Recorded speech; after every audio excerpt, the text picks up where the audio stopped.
السلام عليكم أستاذ صالح.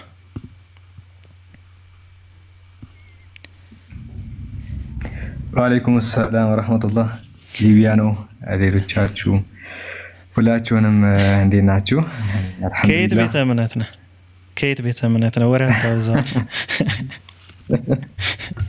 እንዴት ናችሁ? አልሐምዱሊላህ ሰላም ነው። አለን እየሰማን ነው። ጥሩ ፕሮግራም ነው። ጥሩ ርዕስ ነው።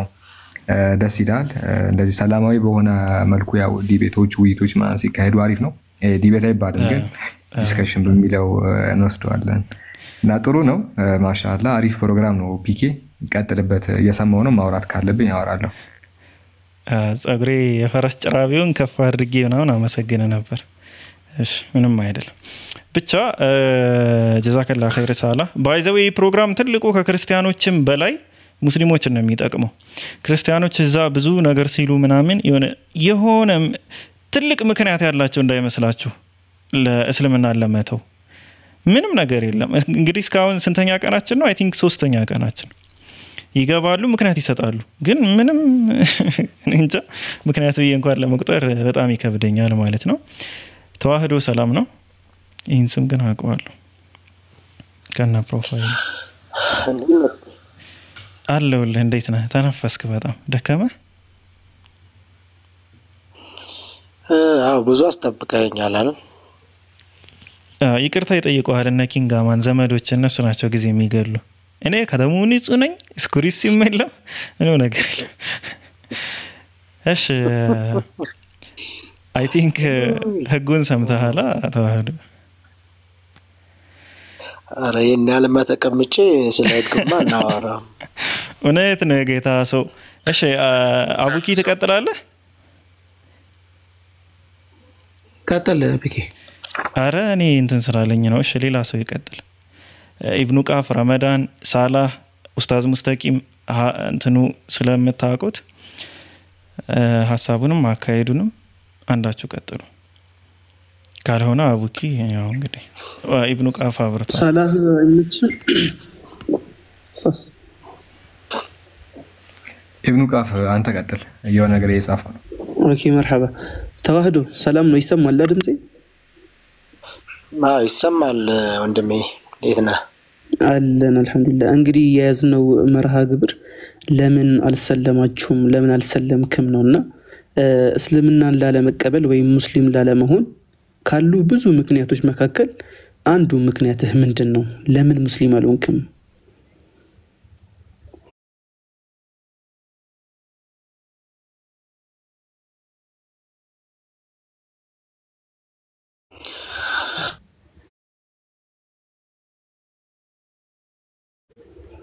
መልካም እውነትን ነው። ብዙ ምክንያቶች አሉኝ፣ ግን አንዱን ላንሳ። የመጀመሪያው ምክንያቴ ቁርአን እስልምና ቁርአን የሚሆን ነብዩ መሐመድ ተገለጠ ነው ያልተቀበልከው? የማይታየው አምላክ በሚታይ ስጋ መገለጡን ስለማይቀበል እውነት ነው። በክርስትና የማይታየው አምላክ በሚታየው ስጋ ተገልጧል እንዴ? አዎ በደንብ። አብ በስጋ ተገልጧል እንዴ? መልካም። በክርስትና አንዱ ፈጣሪ ራሱን በሶስት አካልነት ገልጧል። ከሶስቱ አካላዊ ቃል ደግሞ ራሱን በስጋ ገልጧል።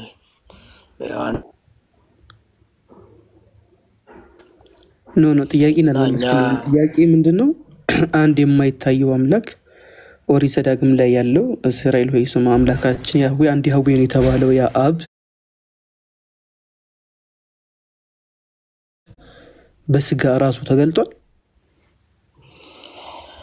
አብ በስጋ አልተገለጠም። በስጋ የተገለጠው ወልድ ነው። ግን የማይታየው አምላክ ፈጣሪ ራሱን በሶስት አካልነት ገልጧል ነው የምልህ። ከሶስቱ አካል ደግሞ አንዱ አካላዊ ቃል ኢየሱስ ክርስቶስ በስጋ ተገልጧል።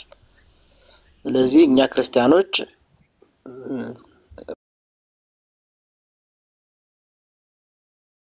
ፈጣሪን በሶስት አካልነት ገልጧል። ስላሴ በስላሴ አስተምሮት አንድም ሶስትም ብለን ስለምናምን ማለት ነው። እኮ አሁን ጥያቄን እኮ የመለስክልኝ አይደለም። አሁን ቅድም ስጠይቅህ ምን አልከኝ? አብ አልተገለጠም በስጋ አልኩ። የተገለጠው ወልድ ነው አልኩ እኮ። ወልድ ደግሞ አምላክ ነው እያልኩ ነው። ስለዚህ ለምን ተቀበልክ ታዲያ ክርስትና እንዳንተ መስፈርት ከሆነ? እንዴ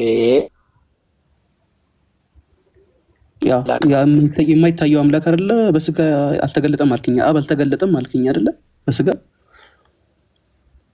የማይታይ እንዴ ቃል እኮ የሚታይ አልነበረም አስቀድሞ። በስጋ የማይታየው ቃል በስጋ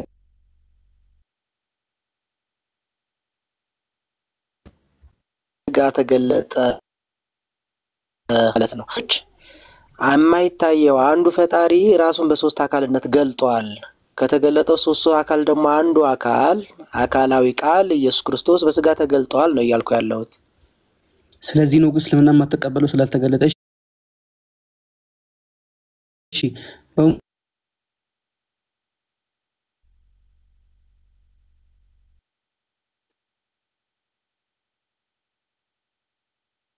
ሙሴ ዘመን የለም አይደለም። ስለዚህ ትክክል አይደሉም ማለት ነው? በፍጹም እነሱም ትክክል ናቸው። ወልድ ስጋ ለብሶ ከመምጣቱ በፊት ስላሴ አይታወቅም ወይ? ወልድ ስጋ ለብሶ ከመምጣቱ በፊት ስላሴ አይታወቅም። ይሄን ታውቃለህ አይደል? እንደ ክርስትና አስተምሮ እንደ ኦርቶዶክስ ማለት ነው። ኧረ አለ በደንብ ተው። የለም መረጃ ላሳይ። ኧረ አለ ግድ የለህም። እኔ መረጃ እሰጥሃለሁ። ነው የለም ግድ የለህም። ግድ የለህም አለ። እኔ ነኝ የማውቀው። አንተ ታውቀው። እሺ ላክልህ። ትከፍተዋለህ አንዴ ላክልኝሽ። ምኑን አለመኖሩን ልታሳየኝ ነው? አይ ያው ባመጣኸው መስፈርት መሰረት ልኬልሃለሁ ቴሌግራም ላይ ፒኬ ገድለ ተክለ ሃይማኖት ላይ አብ ስጋ ለብሶ። ቆይ አሁን ባይብል ነው። በገድለ ተክለ ሃይማኖት አይደለም ሃይማኖት የሚሞገተው። እሺ ያወራን ያለ ነው በባይብል ነው። አንተ ማወራ እኔ በቁርአንና በባይብል ነው የምናወራው። ኦርቶዶክስ አይደለም ተዋህዶ ኦርቶዶክስ ነው እንጂ አሁን ባይብል ላይ ሄድና ስላሴ በብሉይ ኪዳን አልነበረም የሚለውን አሳየኝ። አሁን እዚህ ጋር ተመልከት። ምን ይላል መሰለህ? ሶስትነታቸው ሳይታወቅ አስቀድሞ የስላሴ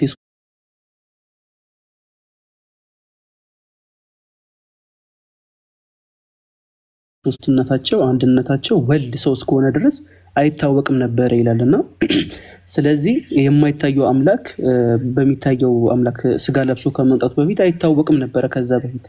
ስለዚህ ከኢየሱስ ክርስቶስ በፊት የነበሩት ነቢያቶች ሁሉ ትክክል አይደሉም ማለት ነው። ኤብሮዬ ቆይ አንዴ አስቸኩል ቀስ እያልክ አሁን እኔ ማስረጃ ሃይማኖት አይደለ እያወራን ያለ ነው። ዶክትሪን አይደለ እየመሰረትን ያለ ነው። እኔ የምገልጥልህ ማስረጃ የምሰጥህ ከቁርአን ነው። አንተ ደግሞ ምትሞክተኝ እኮ እዚህ ስህተት ነው ማለት ነው።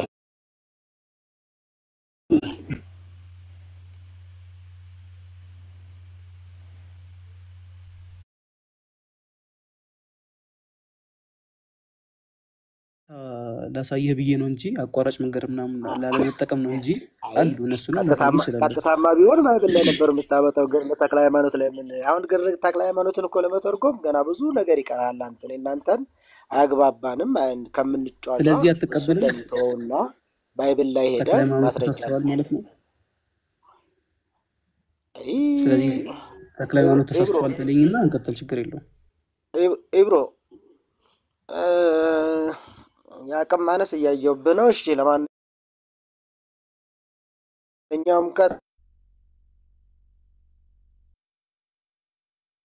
ቀጥላንተ ፒኬ ቀጥለ። እኔ ሰርቻለሁ። እንደሱ ይሻላል። ቶሎ ትለቅ ነው የሚሻለው። ትርፍ ቃላቶችን እዚህ አትናገር። እንደዚህ አይነት ነገር የለም። የአቅም ምናምን ምንድን ነው እንደዚህ የሚያስብልህ? እዚህ ሙግት አይደለም የያዘው አይደል? ፒኬ ምን መሰለህ እንደ ሙግት ነው እንጂ ንጽጽር ነው እየሰራን ያለ ነው። እስልምና ለምን አልተቀበልክም አልከኝ። ትክክለኛ ማስረጃን የሰጠው ያንተ ነብይ መሐመድ ወይም የእስልምና አስተምሮት ቁርአንም ቢሆን የማይታየው አምላክ በስጋ ተገለጠ የሚለውን ሀሳብ ስለማይቀበል መሐመድም ቁርአንም የት ነው ስለማይቀበል ቁርአን አላህ እስልምናን አይታይም ለመቀበል የሚል ይቸግራል አስተምሮ አልኩ። ያለው? ተዋህዶ በየትኛው አስተምሮ ነው አላህ አይታይም የሚል አስተምሮ ያለን? እኛ አላህ አይታይም ብለን እናምናለን። ኦኬ ኦኬ። አላህ ይታያል። አላህ አይታይም ብለን እናምናለን ወይ እኛ? በመጀመሪያ አዎ እንዴት? ይሄማ ሎጂካል እኮ ነው። አላህ ፈጣሪ ነው። ፈጣሪ ደግሞ አይደለም ይታያል ካልከኝ፣ ስለዚህ ማስረጃ ፈጣሪ ስጠኝ አይታይም ነው ከቁርአን። የምትለኝ? አላህ ፈጣሪ ነው፣ ፈጣሪ ደግሞ አይታይም ነው ስትል የሰማው? አላህ ፈጣሪ ነው ብላችሁ ታምና እንደምታምኑ አውቃለሁ። አላህ ይታያል የሚል የቁርአን ማስረጃ ካለህ በጣም ደስ ይለኛል። አላህ አይታይም የሚል አስተምሮ የለንም። ግን በመጀመሪያ መስፈርት ላይ እንምጣና ቆይ ፒኬ ይታያል የሚለውን ማስረጃ ስጠኝ እናለፍ። ጥያቄ ልጠይቅ አልገባህም? ሜቢ ህጉን ካስታወስከው እንደሚታይ ችግር የለውም። እንደሚታይ ያስረዳሉ። አምባገነንነት ነው ይሄ፣ ክህደት ነው። አምባገነንነት ነው። ተዋህዶ መውረድ ትችላለህ እኮ። አምባገነንነት ነው፣ ክህደት ነው። ከኔ ቤት ነው ያለኸው። ትሰማኛለህ? ስማ፣ አምባገነንነት ነው። አምባገነንነት ነው። ክህደት ነውም ካልክ ክህደት ነው። የፈለግከውን በለው። ካልተመቸ መውረድ ትችላለህ። ፈልገን የገባ። ስለዚህ ወደ ተጠየቀው ሀሳብ ግባና የፈለገ ነገር በለው። ምን አገባኝ? ይሄም በግድ ተቀበሉኝ ማለት ይመስልብሃል? አንተ ሰውዬ ጤነኛ አይደለህም? ከቁርአን አንተ ጤነኛ አይደለህም? ቶሎ በል ደግሞ ዝም ብለህ ተቀበል ትላለህ። ቶሎ በል አሳይኝ። አላህ ይታያል። ውጣ። እንደ እድሜያችሁ ስትሆኑ ግቡማ በፈጣሪ ስም። ምንድን ነው እንትን የምትለው? መጀመሪያ ያመጣኸው አስተምህሮ አለ። ባመጣኸው አስተምህሮ ዙሪያ ወይም ደግሞ ባስቀመጥከው መስፈርት ዙሪያ በራስ መስፈርት ትመዘንና ከዛ ቁርአን ላይ አላህ ይታያል ወይስ አይታይ የሚለው እሱም በትክክል አስረዳሃለሁ ማለት ነው። ፊቶች በዚያ ቀን አብሪዎች ናቸው፣ ወደ ጌታቸውም ተመልካቾች ናቸው። ምንም እኮ ስለ ቁርአኑ ልደረድርልህ እችላለሁ። ሀዲስም ላይ ቁርአንም ላይ አላህ ስብሐነ ወተዓላን ሙስሊሞች ከሚሰጧቸው ጸጋዎች ውስጥ ትልቁ አላህን ማየት ነው። አላህ አይታይም ብለን አናምንም። እኛ አልታየም ብለን ነው የምናምነው። አልታየምና አይታይም ሁለቱ የተለያየ ነገር ነው።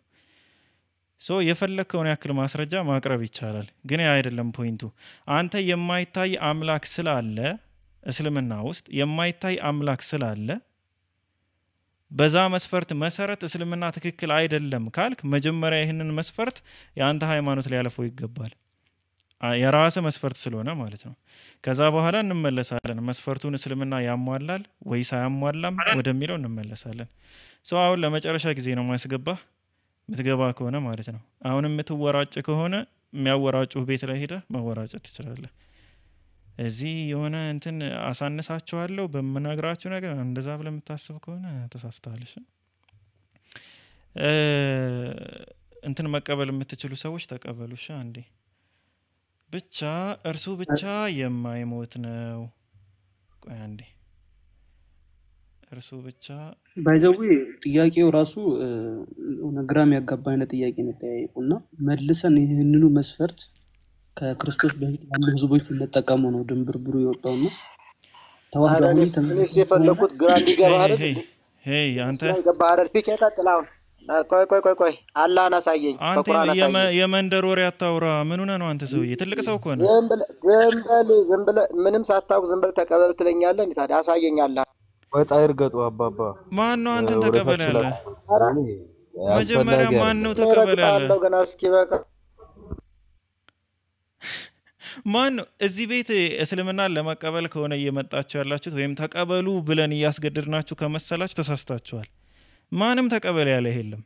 የመጣኸው እስልምናን ማትቀበልበትን ምክንያት አስቀምጥ የሚል ነው። በአንተ በራስ ባስቀመጥከው ምክንያት መሰረት ደግሞ የአንተ ራስ እምነት ይፈተሻል።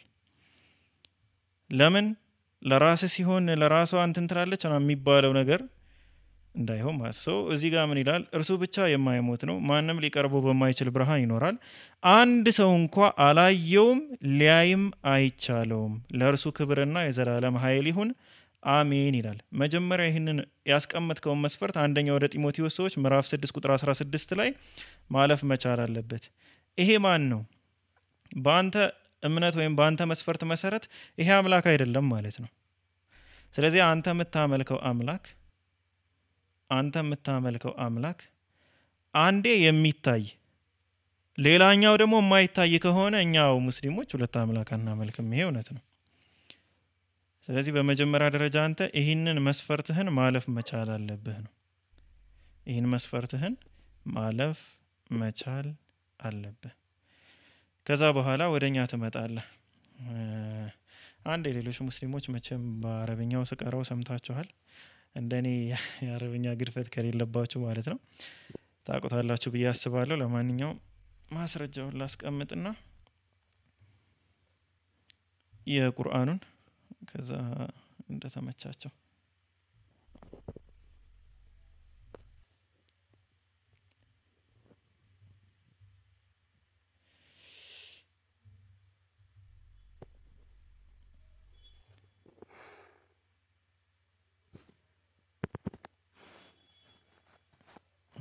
ሁለት አንቀጽ ላይ ነው ያለ። አይገርም፣ አላውቅም ነበር። የምንድን ነው ውጁሁ የውመኢዚን ናዚራ የሚለው ነው? አግኝቼዋለሁ ግን ሁለት አንቀጽ ላይ እንዳለ አላውቅም ነበር። አንደኛው የእንትን አይደለም ወደ ጌታቸው ተመልካቾች ናቸው የሚለው የለውም። እሺ ሱረቱል ቂያማ ምዕራፍ ስንት ነው የሚለው? 75 አንዴ ስክሪኑን ዝቅ ላድርግላችሁ ነው። እንደምታዩት ሱረቱል ቂያማ ምዕራፍ 75 ቁጥር 24 ላይ ፊቶችን በዚያ ቀን ቁጥር 22 ላይ ፊቶች በዚያ ቀን አብሬዎች ናቸው ወደ ጌታቸው ተመልካቾች ናቸው ይላል። አላህ Subhanahu Wa Ta'ala ሰዎች በሙሉ ያዩታል። ማየት ብቻ አይደለም የምናይበት ማየታችን ራሱ ፊታችን እንዲያበራ ምክንያት የሚሆንበት ጊዜ ነው። ሰው በትንሳኤ ቀን ማንኛውም ሰው በተለይ አማኝ የሆነ ሰው አላህ Subhanahu Wa Ta'ala ያየዋል። በጀነት ደግሞ ካሉ ጸጋዎች ውስጥ ትልቁ ጸጋ አላህ Subhanahu Wa Ta'ala ማየት መቻል ነው። ሌሎች አንቀጾች ካሉ ቁርአን ላይ እንትን በሉኝና እነሱን አሳይቼ ወደ ሌላ ሰው እንገባለን። ፖለቲካ ጀምሮ እነሱና ይሄን ይመስላል። ወደ ታዳኤል እናልፋለን። ታዳኤል እዚህ ጋር አንድ ፒክቸር አለ። እስካሁን ሰምተሃል? ታዳኤል አብረ ነበርክ? ህጎቻችንን ታውቃለህ? ኦኬ ይሰማል ድምጼ? ትሰማለህ?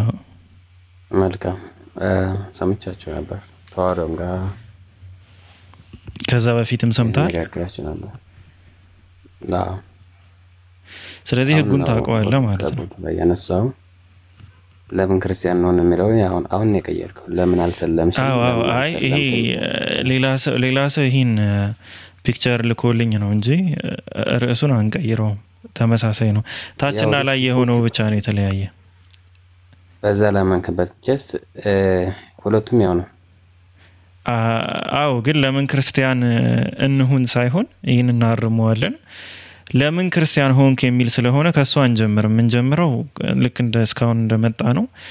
ለምን አልሰለምክም ነው። ግን ከዛ በፊት ህጎች አሉ። የገባው ልትጠይቅ አይደለም።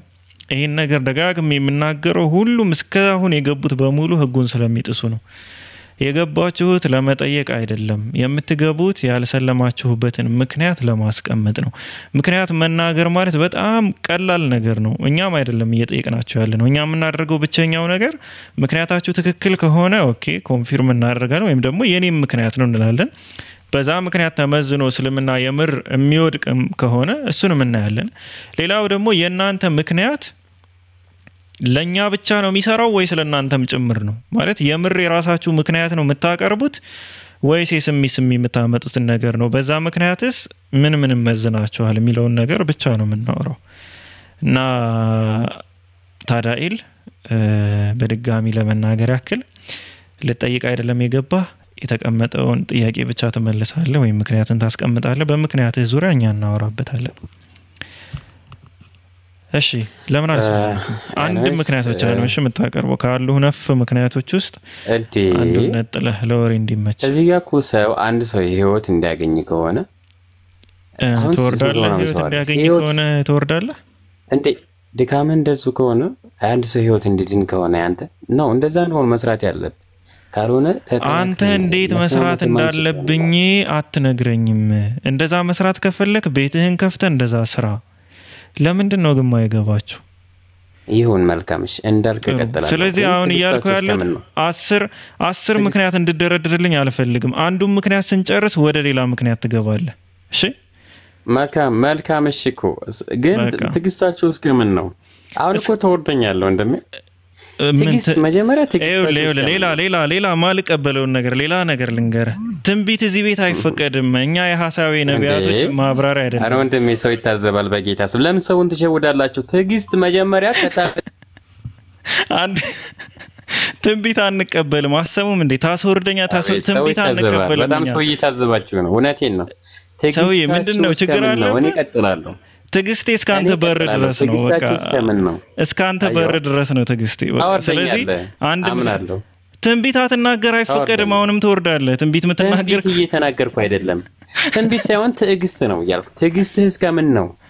አንተ አንድ ሰው ጋር ቶክ ስታደርግ ትዕግስት በአማርኛ ይቅርታ፣ እንግሊዘኛ አይገባኝም።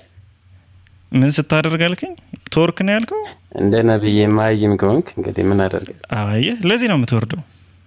ግን አሁን ያ 1% ልለፍህ፣ ይሄን ችግር የለውም። 1% ልለፈኝሽ።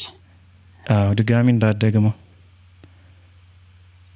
ጃ አስገባው ማለት አንዴ ጥሩ ነበር። ብሎክ ብታድርግ ጥሩ ነበር። እንደዛው አይ ቆይ ይሄ የለመዱት ስለሆነ እስኪ አንድ ትንሽ እስኪ ያውቀው ድረስ ብዬ ነው እንጂ ልጁ መጥፎ ካራክተር ያለው አይመስለኝም። የሆነ አየሩን ሲያዩ እንደዛ መስሎት ነው። ጃፒኬ የሚለው አካውንት አስገባውሻ እንዴ? አስገባውና ጃፒኬ አዲስ የጥንት የጠዋቱ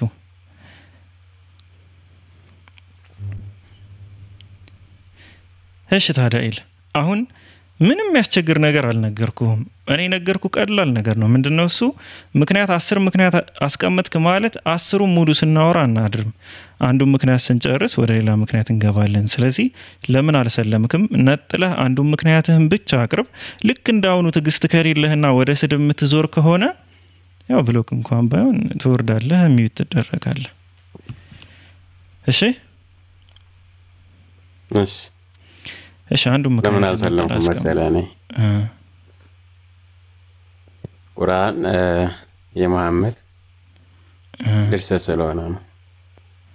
ምክንያቱም በጣም አሪፍ ሐሳብ ነው፣ ግን ጥቅል አይነት ነገር አታውራሽ። በጣም አሪፍ ነው። በቃ የነቢያችን ሰለላሁ ዐለይሂ ወሰለም ድርሰት ለመሆኑ አንድ ምክንያት አስቀምጥ። አሁን እኔ አንድ ነጥለው በቃ የሆነ የማህበር ነገሮችን አምጥታችሁ በውስጥ 10 ፖይንቶችን የያዘ ነገር አታውሩ። ከነዛ ውስጥ አንዱን በቃ ለምን ነቢያችን ሰለላሁ ዐለይሂ ወሰለም የራሳቸው ድርሰት እንደሆነ በዚህ ምክንያት አውቂያለሁ ምናምን ብለህ የምታስበውን የሆነ አንድ ምክንያት ብቻ አስቀምጥ። መልካም። መጀመሪያ ህሊናችን ያውቃል። እሱ ደግሞ በደመናና በሰረገላ ላይ እስከ መንጠቅ በሚሊዮን ንጹሃን ሰዎች ባሉበት ዓለም ላይ 7 ሚስት የሚያገባ ወይም ደግሞ የተለያዩ ህገወጥ ለማውራት የሚያጸይፉ ነገሮችን ለማውራት የሚያሰቅቅ ነገሮችን ያለ ሰው አምላክ ይመርጠዋል ብሎ አንድ ሰው ባይሆን አታብዛው ብዬ ነበር። ሳላ ቀጥልሽ። ፒኬ ቆይ ከኔ ጋር ይቀጥል። ታዲያይል አንድ አባባል አለ አይደለ? 2 እግር አለኝ ተብሎ 2 ዛፍ አይወጣም። ስለዚህ አፍ አለኝ መናገር እችላለሁ እንትን ብለህ ስለምታስብ ብቻ 10 ርዕስ አታውራ። ምንድነው ያልከው? ለምንድነው እስልምናን የማትቀበለው ስትባል ቁርአን የነብዩ ድርሰት ነው ብለህ ተናገርክ። እዛ ላይ ቁምና ይህን ለተናገርክበት ወይ እንደዚህ እንድትል ያደረገ አንድ ሪዝን ጥቀስ ነው። እሺ ቀጥለው። ቁርአን መቼ ነው የተጻፈው? እሺ የተጠየቀው መልስ ወገናችን። የነብዩ ድርሰት ነው ስትል ምንድነው ማስረጃ ነው? ሳላ ማስረጃ አምጣ። ታዲያይል እያናገርኩ ነው። ቁርአን መቼ ነው የተጻፈው? ይሄ ነው ቁርአን መቼ ነው የተጻፈው? በ7ኛ ክፍለ ዘመን። እሺ በ7ኛ ክፍለ ዘመን በ7ኛ ክፍለ ዘመን ላይ ነብዩ መሐመድ ብቻ ናቸው በህይወት እዚህ ምድር ላይ ያሉት? ከዛ በፊት ያለ እምነት እስልምና አለ ከዛ በፊት? ቆይ የነብዩ ድርሰት ነው ስትል ምንድነው ማስረጃ ነው? በሰባተኛ ክፍለ ዘመን ነብይ መጽሐፉ ድርሰት ማለት እዚህ ጋር በሰባተኛው ክፍለ ዘመን ስለተጻፈ ከዛ በፊት እስልምና እምነት ስለሌለ ማለት ይሄ እኮ በጣም ደደብ የሆነ ሰው ብቻ ነው እንደዚህ ሊያስብ የሚችለው። ይቅርታ ታዲያ ለምንድን ነው እንደዚህ ያልኩት? በሰባተኛ ክፍለ ዘመን ላይ አንተን እያልኩ አይደለም እኮ አንተን አይደለም፣ ግን በሰባተኛ ክፍለ ዘመን መጽሐፉ የእሳቸው ድርሰት አያሰኘውም። ምክንያቱም በዛ ዘመን የሚኖሩት እሳቸው ብቻ አይደሉም ነው። ኦኬ ኦኬ ቁርአን ነው የእስልምና መሰረት ቁርአን ነው አይደል? የነቢዩ ድርሰት ነው ያልከው ማስረጃ አለ እኮ። የነቢዩ ድርሰት እኮ ያልኩ ከቁርአን ከተጻፈ በፊት ሌላ ቁርአን የለም፣ ሌላ እምነት የለም፣ ሌላ እስልምና የለም ማለት የነቢዩ ድርሰት በሰባተኛው ክፍለ ዘመን መጣ። አንድ ድርሰት ነው ያልከው እስኪ ማስረጃ አምጣ።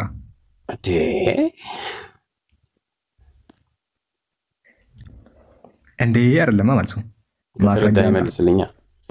ከሰባተኛው ክፍለ ዘመን በፊት ቁርአን ይታወቃል። የሱ ድርሰት ነው ብለህ ተናገርክ። ማስረጃው ምንድነው ታዲያ? እኮ ከሰባተኛው ክፍለ ዘመን በፊት እስልምና ነበር ወይ? መልስልኝ አንተ። የእስልምና ጉዳይ አይደለም እኮ ቁርአን የሱ ድርሰት ነው ብለህ ስትናገር ማስረጃ እስልምና ለምን አልተቀበልክም እኮ ነው ቶፒኩ። ለዛ እኮ ስለዚህ ማስረጃ የለህም። እኔ የሱ ድርሰት እንዳልሆነ ላሳይ የአምላክ ቃል መሆኑን ነው የአምላክ ቃል ነው ብዬ የማልቀበልበት ምክንያት በሰባተኛው ትናንትና እኮ ነው። ይሄ ትናንት ተብሎ የሚቀር ሰባተኛው ክፍለ ዘመን የተጻፈ ኮድ ከዛም በፊት ቁርአን ከሌለ እስልምና እንዴት በሰባተኛው ክፍለ ዘመን የጀመረው ማለት ነው። ከዛም በፊት ይሄንን አጣቀም። ስለዚህ ላስረዳ አንተ በጣም የእስልምናን አስተምሮ አልተረዳህም። ቁርአን የመጣው በሰባተኛ ክፍለ ዘመን ነው ማለት እስልምና የመጣው በሰባተኛ ክፍለ ዘመን ነው ማለትን አያመላክትም። ታዲያ እሺ እሱን ልግለጽልህ። እስልምናችን አንድ የሚያስተምረን አስተምህሮ አለ። እሱ ምንድነው? ነቢያት ወደ ህዝቦች በሚላኩበት ጊዜ የራሳቸው መጽሐፍ የራሳቸው መመሪያ አላቸው። እኛ ነቢያት ሁሉ ሙስሊሞች እንደሆኑ እናምናለን። አብርሃም ሙስሊም እንደሆነ እናምናለን። ሙሴ ሙስሊም እንደሆነ እናምናለን። ማስረጃ አንዴ ላመጣልህ ነው። ላመጣልህ ነው። ኦኬ የእስልምና መሰረት ቁርአን ነው አይደለም? የሚቻ መሰረት አይደለም። ከቁርአን በፊት እስልምና ስላለ አይደለም። እሺ ማስረጃ። የእስልምና መሰረት ተውሂድ ይባላል። ማስረጃ። የእስልምና መሰረት እሺ ላስተምርህ። የእስልምና መሰረት ቁርአን ሳይሆን ምንድነው? ተውሂድ ነው። ይሄ ማለት ጥቅላይ ትምህርቱ ቁርአን ላይ የለም እያልኩ አይደለም። ያስቀደሙ በነቢያት በኩል አላህ Subhanahu Wa Ta'ala ያወረደውን አስተምህሮ የሙስሊም መጀመሪያ እንደሆነ ታዘዝኩ የሚለው ታዲያ ምንድነው? ሙሐመድ እንደ አዳምጣ 10 ቦታ አትርገጥ። 10 ቦታ ይሄንን ክሊር እያደረኩ ነው የሚሄደው። ስለዚህ ቁርአን ሲመጣ አዲስ ማይክ አትክፈት እንደዚህ በተረጋጋ መንፈስ ላወራ አልችልም። የምትረብሽ ከሆነ አውቃለሁ እኮ ሳላል አዳምጥና በዚህ ልክ አይደለም አውቃለሁ። አዳምጥ እኮ አዳምጥና ከዛ በኋላ ታወራለህ። ያው ፒኬም ስላለ አላስፈላጊ ነገር መናገር ምናምን አላስፈላጊ አይደለም እንጂ ጥሩ አይደለም መሀል መግባት። ስለዚህ ቁርአን ሲመጣ ሃይማኖትን ይዞ አልመጣም፣ ህግና መመሪያ ነው ይዞ የመጣው። እስልምናችን በነብዩ መሐመድ እስልምና መጀመሪያ እንደሆነ ታዘዝኩ ወዳለም ወይ መሐመድ ቁርአን ይዞ አረመጣለሁ። ቆይ መጀመሪያ ጠቀስካቸውና ረጋግጠህ ያለፍካቸው ርዕሶች ስላሉ እነዚያን ክሊር ሳላረግ ወደዚህኛው አልመጣም። ስለዚህ ምንድነው ድጋሚ ጣልቃ እንዳገባ ድጋሚ እሺ። እስልምናችን ሲመጣ ወይ ደግሞ ቁርአን ሲመጣ እስልምና ሃይማኖትን ይዞ አልመጣም። የሆነ እስልምና ምናምን የሚባል አዲስ ባድ የሆነ ትምህርትን አስተምህሮን ይዞ አልመጣም። ቁርአን ሲመጣ ምንድነው? ለኩል ሚንሁም ጃልና ሽራተን ወሚንሃጃ እንዳለው ህግና መመሪያ ነው ይዞ የመጣው። ሁሉም ነቢያት ሙስሊሞች ናቸው። የራሳቸው ህግና መመሪያ አላቸው። ማካነ ኢብራሂም ይሁዲያን ወላ ማስረጃ ነው። አሁን ማስረጃ ጋር ነው። ዝም ብለህ ብዙ መስጊድ አፈልግም ማስረጃ ያወጣ ሱረቱ አሊ ኢምራን ላይ ማካነ ኢብራሂም ይሁዲያን ወላ ነስራንያ ወላኪን ካነ ሐኒፈን ቁርአን ላይ ነው ያለው። አብርሃም እሱ ቁርአን ላይ ቀደምት ነቢያት የምናውቀው ስለ ቀደምት ነቢያት የምናውቀው ከቁርአን ስለሆነ ነው እንዴ። ለምሳሌ ቁርአን እኮ ትናንት የመጣ ነው በሰባተኛው ወንድሜ። ትናንት እንዴት ቁርአን ላይ የተጻፈ ቃል የተመጣው በሰባተኛው ክፍለ ዘመን። እንደዚህ ላድርግልህ አዳም አተብለ የተባለውን ዛፍ ፍሬ በልቷል። ስለ አዳም ምን ያደርግልሃል? እኔ እየጠየቅኩ ያለሁት ቁርአን ላይ ብቻ ነው። በልቷል አልበላም? ቆይ እቺ በልቷል አልበላም? እኔ እሱን አልመልስልህም። በልቷል አልበላም? ምክንያቱም ቁርአን ማስረጃ ከቁርአን በፊት እስልምና ለመኖር ስለምታውቅ ነው። የነቢያት እምነት ነው ብለህ ቆይ ይሄንን ማትመልሰው እንደምትያዝ ስለምታውቅ ነው። አዳም አትብላ የተባለውን ዛፍ በልቷል ወይ ብዬ ስጠይቀው ይህንን ልጅ ያውቃል በልቷል ይላል። ማን ነገረህ ብዬ ብጠይቀው ማን ነው የሚለኝ? ሙሳ ከአዳም በኋላ 5000 ዓመት ድፍን 5000 ዓመታት ቆይቶ የመጣ ሰው ነው። እየታውቀው ነው እንደዛ ብሎ የተናገረው። ትያዛለህ። ሰውዬ መጽሐፍ ቅዱስ ውስጥ ነው በቃ ጥገኝነት የምትገባው። ስለ ቁርአን የጅል አርጊመንት ስታነሳ ስለ ራስህ ነው እየጠየቀው ያለው። የጅል አርጊመንት ስታነሳ በዚህ ነው የሚይዝህ። የጅል አርጊመንት ነው ያነሳው። ቁርአን ስለቀደምት ማለት ሌላ ምን መሄጃ አለ? መሄጃ የለም። መለጠፊያው መጽሐፍ ቅዱስ ላይ ነው የምትሄደው። ከእስልም አዳምጥ። ምክንያቱም ከብት ሲመጣ የከብት መርፌ ነው የሚወጋው። ለምን እናዳምጣለን? ብዙ ሰው እየታዘበ ነው። አትረብሽ። አንድ በሽተኛ ሲመጣ ለበሽታው የሚስማማውን መርፌ ነው የሚሰጠው። ከብት ከሆነ የከብት መርፌ ነው የሚወጋው። ስለዚህ እንደዚህ ከሆነ አላዳምጥም። እወዳለሁ ወንድሜ። አንተም የደደብ አርጊመንት ስላነሳ የሚገባን መርፌ ነው የሚሰጠው። ምንድነው የሚሰጠው? አዳምጥ። እንደ ነብዩ ማይም አደረም ደደብ ባይሆን አዳምጥ። ደደቡ ማን እንደሆነ ይሄ ህዝብ ፊት ለፊት አሁን ክፉ አታስወራኝ። እኔ ልሰድብ አልፈልግም። ኦኬ ልሰድብ ስለማልፈልግ ክፉ አታስወራኝ። ልክን ብቻ እየነገርኩ ስለሆነ አሁን ፕሊስ ማይክ ዝጋና አዳምጥ። እኔ በማስረጃ ነው ልፈታፍጥ እችላለሁ። ስለዚህ ምንድነው ማስረጃ ነው ይሳደብኩ አይደለም። ሰውዬ ጣልቃ አትግባ።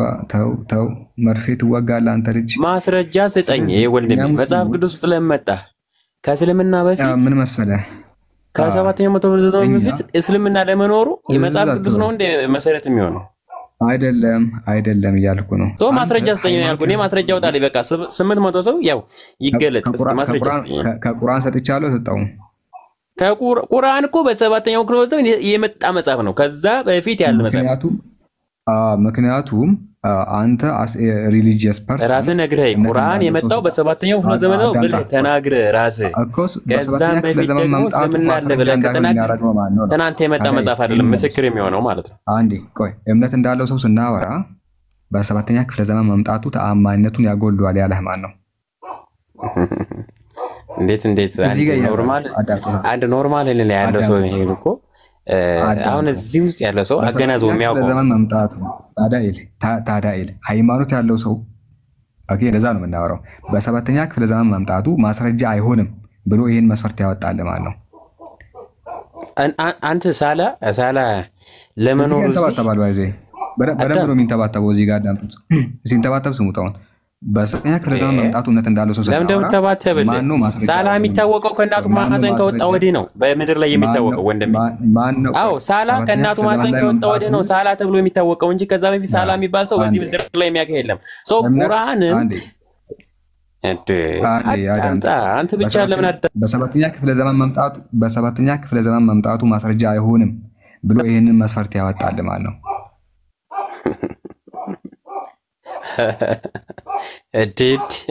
ከዚህ ታዘባቸዋል። ለምን ህዝቡን ትሸውዳላችሁ? የቅድሙ ጥያቄም የጠየቅኩ ለዚህ ነው። አዳም በዚህ ገባ በዚህ ወጣ ብሎ ሲናገር መጽሐፍ ቅዱስ ማንም አዳም አጠገብ አልነበረም። ማን ነው የሚናገረው? አዳም ውስጥ ለምን ትሄዳለህ ወንድሜ? ብዙ ሰው እየታዘበ ነው። ቁርአን በ7ኛው መቶ ክፍለ ዘመን የመጣው ከዛም በፊት እምነት ካለ ማስረጃ ስጠኝ ነው እያልኩ ያለሁት። ይኸው ማስረጃ ክፈት በህዝብ ፊት ማስረጃችን ቁርአን ነው ያልኩ እኮ ነው። ማስረጃ ቁርአን ለምን ይሆናል? ቁርአንማ በ7ኛው መቶ ክፍለ ዘመን ነው የተጻፈው አልከኝ እኮ። ወይም ዓመት በኋላ የመጣው መጽሐፍ ቅዱስ እንዴት ማስረጃ ሆነ ታዲያ? ከ5000 ዓመት በኋላ የመጣው መጽሐፍ ቅዱስ እንዴት ማስረጃ ሆነ? ከ5000 ዓመት በፊት የመጣው መጽሐፍ ቅዱስ ማለት በአዳምና በሙሴ መካከል ምን ያህል ዓመት ነው ጋፕ ያለው? አቤት በአዳምና በሙሴ መካከል ምን ያህል ዓመት ነው ጋፕ ያለው? እሱን ተው፣ ምን ያደርግልሃል አንተ? ምክንያቱም እዚህ ጋር እንደምትያዝ ስለምታውቅ አትመልስም። ብትሞት አትመልስም። በአዳምና በሙሴ እኔ ማስረጃውን ከሰጠኝ አንድ ማስረጃ ከሰጠኝ በዚህ ዙሪያ መጽሐፍ ቅዱስ ጋር አትታከክ። መጽሐፍ ቅዱስ ጋር በአዳምና በሙሴ መካከል ያለው ጋፕ ስንት ነው? መጽሐፍ ቅዱስ ጋር አትታከክ አልኩ። እኔ እኮ ጥያቄ ለምን አልሰለምክም ስላልከኝ ማሰንበት በነገራችን ላይ የገዛ መጽሐፍን አታውቅም። ለዛ አትመልስም ይሄን ጥያቄ። አምን ክርስቲያን አልሆንክም ብለህ እኮ አልጠየቀኝም። ለምን አልሰለምክም ነው ያስቀመጥከው እስልምና ላለመቀበል አንድ ያዳም እስልምና ላለመቀበል ያስቀመጥከው መስፈርት ፉርሽ ነው። ቁርአን ከዛ በፊት መኖር አለበት ምትል ከሆነ በአዳምና በሙሴ መካከል 5000 ዓመታት ጋፕ እያለ ያን ጋፑን ባላየ አልፈ ተቀብለዋል። ቶፒክ እንረሳው እንዴ? ለምን አልሰለማችሁ ነው? 700 ዓመት ጋፕ ግን ለምን አልሰለምክም ነው እያልኩ ነብዩ ያለው። መሐመድ የ700 ዓመት አንድ ሰው ደግሞ የፈለገውን ርዕስ አይበቃችሁም? ሳላ በጣም ተዛዛጋችሁ። ላጠቃለውና እሺ ላጠቃለው በነብዩና በኢየሱስ መካከል ያለው 500 ዓመታት ጋፕ እንዳይቀበል አድርጎታል። በአዳምና በሙሴ መካከል ያለው 5000 ዓመታት ግን ለዚህ እሱ ጋር ምን ያደርግላል? አሁን ስለ መጽሐፍ ቅዱስ ታስተምር ነው የገባው። ለምን አልሰለምክም? ኦኬ ኖ ፖለቲካ መስራት ይሄ ምናልባት ካላወቀው ማለት ነው ታዲያ ይሄ የፖለቲካ ቤት አይደለም። እሺ እባካችሁ ፖለቲካ መሰሩ ሰዎች ምናምን ቤት ቀይራችሁ ስሩ። እኔ የቤቴ ህግ አለኝ። ከቤቴ ህግ ውጭ የሚሰራ ማንኛውንም ሰው አልቀበልም። ስለዚህ በጣም ሰው አታድክሙ። ፈሪ ምናምን ማለት የምትፈልጉት ነገር ካለ ይሄው ሪከርድ አድርጉኝ። አሁን ፈሪ ነኝ እያልኩ ላውራላችሁ 10 ደቂቃም ከፈለጋችሁ ሂዳችሁ እንደዛ የፈለጋችሁትን ቆርጣችሁ ምናምን ፖስቱ ማለት ነው። ወአለይኩም ሰላም ወራህመቱላሂ ወበረካቱ። እና የፈለጋችሁትን መፖስት ምናምን ትችላላችሁ። በቃ እኔ ቤት እንደዚህ ምንም የምጨነቅበት ነገርም የለም። እናንተም ህጌን እስካከበራችሁ ድረስ ነው የምትቀመጡ። ካልሆነ ምንም ማሰሩም እዚህ ምን ትሰራላችሁ? ቤት መረጡ። ነፍ ቤት እኮ አለ እዚህ ምንም እኮ በቃ ምንም ማሰሩም እኮ። ስለዚህ አሁንም ወደ አስካር ልመለስና ወደ ኪንጋሚን እንግዲህ ጊዜ ስላለፈብህ ነው። እሺ ክብሬ ክርስቶስ ነው። ትላንት በሰላም ነው የተፋታ ነው። አዲስ ምክንያት ይኖራቸዋል። ለማንኛውም ትላንት የነበራችሁ ሰዎች አዲስ ምክንያት ስለሚኖራችሁ ሪኩዌስት ከላኩ ተቀበሏቸው፣ የትላንትም ቢሆን ማለት ነው። እሺ ኪንግ አሚን ይታያል እዚህ ስክሪኑ ላይ ያለው። ኦኬ ኪንግ አሚን። አረ ሶሪ አንተ በራስ ችግር ስለሆነ ትቆያለህ። አስካርን አስተናግጄ ወደ አንተ ልመለስ። እሺ ቴንክ ዩ። ካልፈራህና ካልተጨነቅ ለምን ማስክ አደረክ? በጣም የሚያምር ጥያቄ ዛሬ እንደዚህ ተጠይቄ አላቅም ማለት ነው። አንተ መንገድ ላይ ስታገኘኝ ሰላም እንድትለኝ አድናቂ ነኝ ፈርምልኝ እንድትለኝ ስለማልፈልግ ነው እኔ ማስክ ማደርገው። እንድታቀይ ስለማልፈልግ ነው እንጂ ፍርሃት ነው። እኔ ምን ሰርቼ እፈራለሁ? እኔ በጣም ጨዋ ሰው እኮ ነኝ፣ የምድራችን ብቸኛው ጨዋ። ግን አንተ ስታየኝ እንትና ምናምን ፒኪ እንድትለኝ አልፈልግም። ቁም ነገር ያ ነው። አስካል ሰላም ነው? ሰላም እንዴት ነው? አለሁ አልሐምዱሊላህ። እንዴት አመሸሽ? እግዚአብሔር ይመስገን። እሺ ህጉን ሰምተሻል? የቤቱን አይ ቲንክ ልድገምልሽ። ቆይ እሱም ሰምቻለሁ ብሎ ነው ያለ ህግ ሲዞር የነበረው። የቤቱ ህግ ምንድነው? ጥያቄ ልትጠይቁ አትገቡም እና ፕሊስ የሆነ አስፈላጊ ቦታ ላይ ካልሆነ በስተቀር ጥያቄ መጠየቅ አይፈቀድላችሁም። የምትገቡት እዚህ ጋር አለ ለምን አልሰለምሽም የሚል ርዕስ አለ። ምክንያቱም ለመናገር ነው፣ እኛንም ለመጠየቅ አይደለም። አሁን እሱ እንትን ሲል ነበር ምንድነው መች ነው የተጻፈ ሲል ነው። ያ ጥያቄኛ በቃ እኛን ለመጠየቅ አይደለም። ምክንያታችሁን ንገሩን፣ ካሳመነን አክሴፕት እናደርጋችኋለን፣ ካላሳመነን ደግሞ በቃ ይሄ ነገር እንዴት አያችሁት ብለን እናወራችኋለን ነው። ሌላ ምንም ነገር የለውም። የሚያስጨንቃችሁ ነገርም የለም። ስለሌላ ሃይማኖት ነው የምታወሩት፣ ስለናንተ ስላልሆነ ምክንያታችሁን ስትጠቅሱ ማለት ነው። ግን ያው ምክንያታዊ ሁኑ ከማለት አንፃር ነው። እሺ ለማንኛውም ስታስቀምጪ ደግሞ ምክንያት ስታስቀምጪ አንድ የተነጠለሽ ብዙ ምክንያት አላችሁ። ይኸው ደጋግሜ ከ1000 በላይ ሙስሊም ላለመሆን ምክንያት ይኖራችኋል። እናምናለን። አንዷን ብቻ ነው የምንፈልጋት እና አስካል በሌሎች ምክንያት አንቺ ላይ ትንሽ ድምጼን ከፍ አደረኩ፣ ይቅርታ ይደረግልኝ። ወደ ምክንያትሽ ግቢ። እሺ ነብዩ መሐመድ ትክክለኛ ነብይ ነው እያላምን አሁን እሱ ድፍን ያለ ነው። እኔ አሁን ዳዊት ትክክለኛ ነብይ ነው ብዬ አላምንም ብል ድፍን ያለ ነው። ከማታምኝበትን ምክንያት አንድ ምክንያት ጥቀሽ። በዚህ ምክንያት ትክክለኛ ነብይ ናቸው ብዬ አላምንም። ገባሽ? በጣም ብዙ አሉ።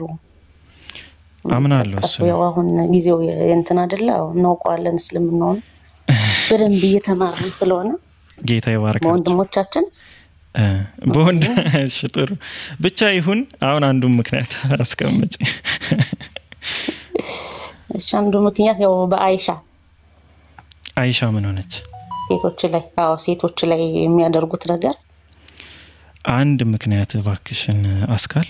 አይሻ አለሽኝ። አይሻ ምን ሆነች? በ6 ዓመቷ ያገቧት ማለት ነው። በ6 ዓመቷ አጭተው በ9 ዓመቷ ስላገቧት 9 ዓመቷ ያገቧት። አዎ እና እንደዛ ስላደረጉ ሐሰተኛ ነብይ ብዙ ምክንያቶች ነው። አዎ እረዳሻለሁ። ባይዘው ትክክል እረዳለሁ። ጎበዝ ነኛ በጣም። ስለዚህ መደጋገም አይጠበቅብሽም ማለት ነው። እና ከብዙ ምክንያቶች ውስጥ አንዷ ምክንያትሽ ምንድነው? አይሻን በጣም ከብዙ ጌታ ሆይ መደጋገም አይጠበቅብ ተረዳኸኝ ብለሽኝ። እሺ በጣም ከብዙ ምክንያቶች ውስጥ አንዷ ምክንያትሽ ምንድነው? አይሻን በ6 ዓመቷ አጭተው በ9 ዓመቷ ማግባታቸው። በዚህ ምክንያት እኔ ነብይነታቸውን አልቀበልም ነው። ጥሩ ያው ሰው ሁሉ ምክንያታዊ ነው እንግዲህ በራሱ ምክንያት ነው የሚሄደው። እስኪ የሆነ ጥያቄ ልጠይቅሽና ለምሳሌ እኩይ ከሚባሉ ባህሪያቶች ውስጥ አንቺ አንዱ ምንድነው? በ6 ዓመት አጭቶ በ9 ዓመት የሚያገባ ሰው እኩይ የሆነ ባህሪ ነው ያለው።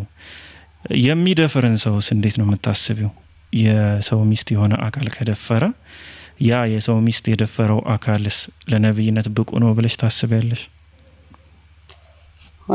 ንስሐ የመግባትና ያለመግባት ጉዳይ ይሆናል። የትኛው ነው የሚከብደው? ንስሐ የመግባትና ያለመግባት ጉዳይ ይሆናል። ስለዚህ አንድ ሰው ቢደፍር የሰው ሚስት ቢደፍር ያው ነብይ ተብሎ ማለት ነው። የሰው ሚስት ቢደፍር ከደፈራት በኋላ ንስሐ ከገባበት አዎ ንስሐ ገብቶኛል። ከደፈራት በኋላ ተጸጸተ ማለት ነው። አማርኛ እኮ ነው ንስሐ አስካል። እሺ የጎንደር ልጅ ነኝ። እሺ አማርኛ በደንብ ነው የሚገባኝ። ወይ ሀገሬን ተናገርኩት። ጎንደሬ ነኝ አይገርምህም? የሰፈሬ ልጅ ነሻ። በቃ አንዛዛጋ በጎንደርኛ ይሄን ነው እያልኩ ነው። እሺ ወደ ገደለው ስገባ ስለዚህ አሁን አንቺ እያልሽኝ ያለሽው ምንድነው? ደፈረም ምን አለም ኖርማል ነው፣ ግን ንስሐ ከገባ ችግር የለም። ኖርማል ነው አይደለም እኮ ንስሐ ከገባ አይደል ማለት ስህተቱ ትክክል አለመሆኑን ያምናል ማለት ነው። አዎ ያምናል። እሺ ጥሩ። እሺ ይሄ የነብይ መስፈርት ነው። ጥሩ። እሺ ያ የደፈረው አካል ንስሐ ገባም አልገባም እስኪ ለሱ ቅጣት የሱ ሚስቶች ቢደፈሩስ ምንድነው የምታስቢው?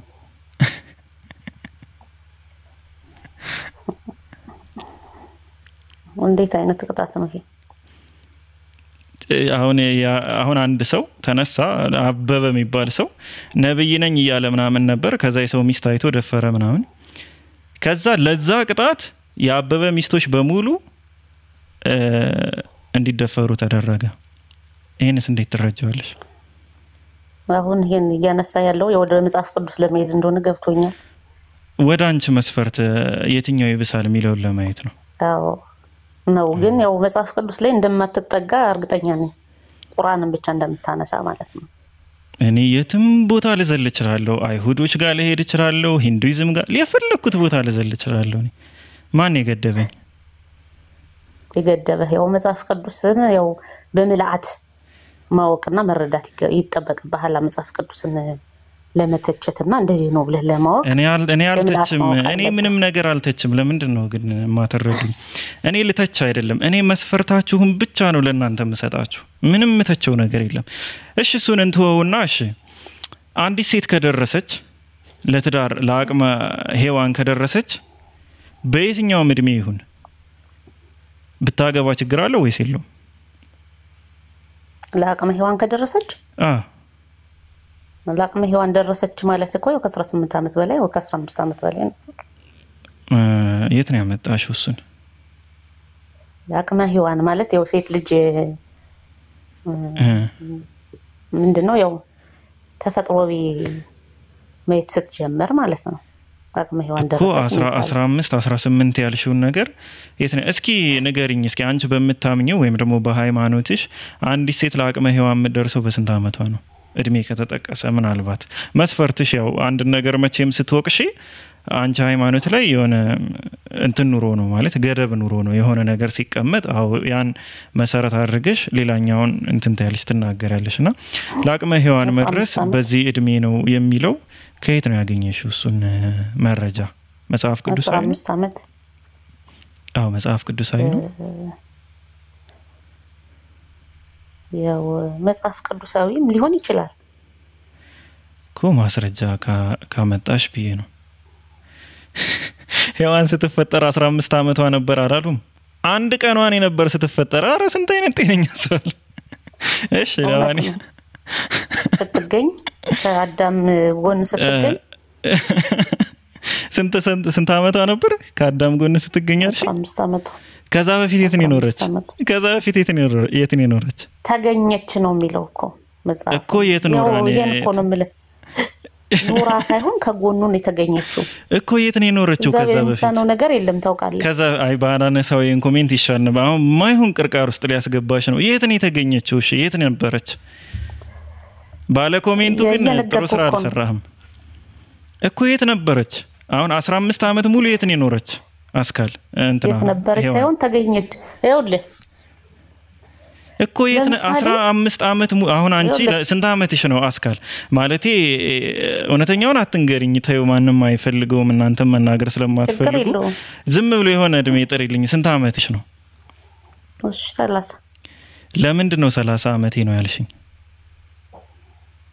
ያው በመድር ላይ ኖርኩበትን ጊዜ ነው በጣም ጥሩ 15 ዓመቷ ነው ያልሽኝ በምን ምክንያት ነው የት የኖረችው ነው እንዴ ይሄ እኮ ነው ይሄን እኮ መጽሐፍ ቅዱስን አለመረዳትና የእግዚአብሔር ስራ ስላልገባህ እኮ ነው ምን እሺ የእግዚአብሔር ስራ እሺ ምኑ ነው የሚገባኝ አስረጅኝ ችግር የለውም በቃ ምንም ማድረግ እንደሚችል ማለት ነው ኦኬ ምንም ማድረግ ይችላል ምንድነው ያደረገው አሁን እዚህ ጋር ምንድነው ያደረገው ተገኘች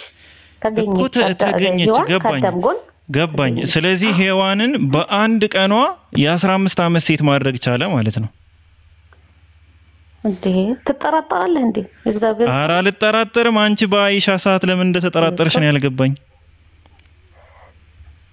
ነብዩ መሐመድ እኮ እግዚአብሔር አይደሉም ፈጣሪ አይደሉም ማን ናቸው አለሽ ነብዩ መሐመድ ፈጣሪ ናቸው ማን አለሽ ታዲያ አይሻም በ9 ዓመቷ ያደረሳት አምላክ ነው ታዲያ አይሻም በ9 ዓመቷ እኮ ያደረሳት አምላክ